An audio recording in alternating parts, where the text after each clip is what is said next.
The interface. In Excel 2010, when it opens, the worksheet itself looks the same. It's divided up into columns and into rows.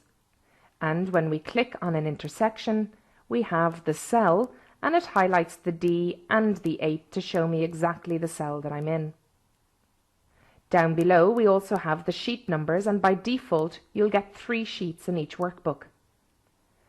There's an added little sheet option which allows us to insert a worksheet, and when we click on it, it automatically adds a new sheet to the end of the list of sheets in the workbook. Right-clicking on the sheet still gives us all of the other options, such as inserting, deleting and renaming a sheet, with some added options like being able to protect the sheet with a password, which would mean each of the cells would automatically be locked. And also we have a tab color option. When you choose a tab color, the sheet itself has a hue of that color underneath the sheet name, and when you click away, the tab changes color. This might be handy if you're working with teams of people and you want them to look at particular sheets.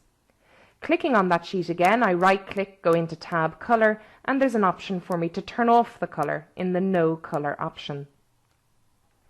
So far, things look pretty much the same. Up at the top, we have a new-looking system of toolbars. Instead of toolbars, we now have tabs across the top. And when I click on a tab, the information under the tab across the screen changes, and this is known as a ribbon. When I click on Page Layout, you can see, for example, that the ribbon changes to show all of the icons inside the Page Layout tab. Within each tab, it's divided up into groups. So, for example, on the Home tab, the ribbon is divided up into the Clipboard group, the Font group, the Alignment group, and so on. It has tried to keep icons that are alike or commands that do similar things inside of each of the groups.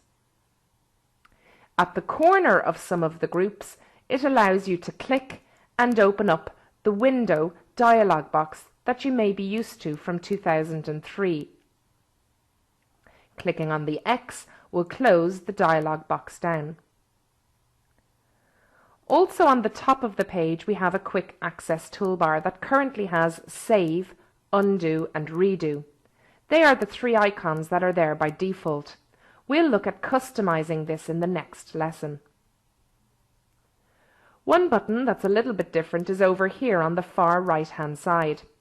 It looks like a little up arrow, and when we click on it, it minimizes the ribbon, meaning it looks like the ribbon has disappeared. When you click on a tab, the ribbon reappears, but only while you stay on the ribbon. As soon as you come away from the ribbon and click onto the spreadsheet, then the ribbon disappears again.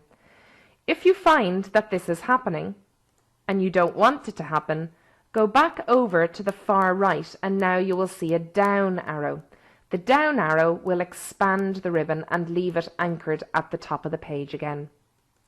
Normally we leave it so that it's visible or it's expanded on screen so that we can work with it.